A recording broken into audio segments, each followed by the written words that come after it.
നോമ്പുകാലം ഉപവാസത്തിൻ്റെ കാലമാണ്. യെശയ്യാ പ്രവാചകൻ 58-ാം അധ്യായത്തിൽ ഉപവാസത്തെ വിമർശനാത്മകമായി കാണുന്നുണ്ട്. നമ്മൾ 3-ാം വാക്യത്തിൽ വായിക്കുന്നു. യെശയ്യാ 58:3. ഞങ്ങൾ എന്തിനുപവസിച്ചു? അങ്ങ് കാണുന്നില്ലല്ലോ. ഞങ്ങൾ എന്തിന് ഞങ്ങളെ തന്നെ എളിമപ്പെടുത്തി? അങ്ങത് ശ്രദ്ധിക്കുന്നില്ലല്ലോ. എന്നാൽ ഉപവസിക്കുമ്പോൾ നിങ്ങൾ സ്വന്തം സുഖമാണു തേടുന്നത്. നിങ്ങളുടെ വേലക്കാരെ നിങ്ങൾ പീഡിപ്പിക്കുന്നു. കലഹിക്കുന്നതിനും ഷണ്ഠ കൂടുന്നതിനും ക്രൂരമായി മുഷ്ടി കൊണ്ട് ഇടിക്കുന്നതിനും മാത്രമാണ് നിങ്ങൾ ഉപവസിക്കുന്നത്.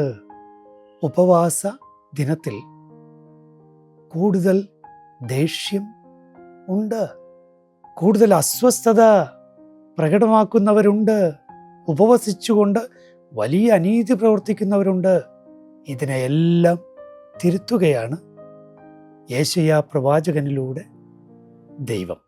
പ്രവാചകൻ തുടരുന്നു, നിങ്ങളുടെ സ്വരം ഉന്നതത്തിലെത്താൻ ഇത്തരം ഉപവാസം ഉപകരിക്കുകയില്ല.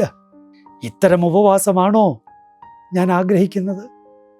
ഒരു ദിവസത്തേക്ക് ഒരുവൻ എളിമപ്പെടുന്ന ഏർപ്പാടിൻ്റെ പേരല്ല ഉപവാസമെന്ന് പ്രവാചകനിലൂടെ ദൈവം പറയുകയാണ്.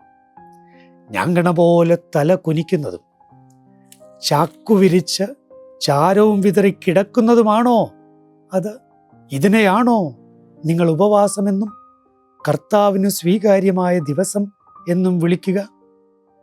ഇനി പ്രവാചകൻ എന്താണ് ശരിയായ ഉപവാസം എന്ന് കൃത്യമായി പറഞ്ഞു തരുന്നു. ദുഷ്ടതയുടെ കെട്ടുകൾ പൊട്ടിക്കുകയും നുകത്തിൻ്റെ കയറുകൾ അഴിക്കുകയും മർദ്ദിതരെ സ്വതന്ത്രരാക്കുകയും എല്ലാ നുകങ്ങളും ഒടിക്കുകയും ചെയ്യുന്നതല്ലേ ഞാൻ ആഗ്രഹിക്കുന്ന ഉപവാസം.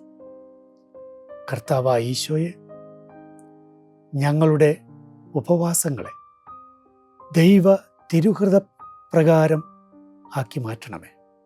അങ്ങനെ ഞങ്ങൾ ഉപവാസത്തിലൂടെ ദുഷ്ടതയുടെ കെട്ടുകൾ പൊട്ടിക്കട്ടെ, നുകത്തിൻ്റെ കയറുകൾ അഴിക്കട്ടെ, മർദ്ദിതരെ സ്വതന്ത്രരാക്കട്ടെ, എല്ലാ നുകങ്ങളും ഉപവാസത്തിലൂടെ ഒടിക്കട്ടെ. ആമേൻ.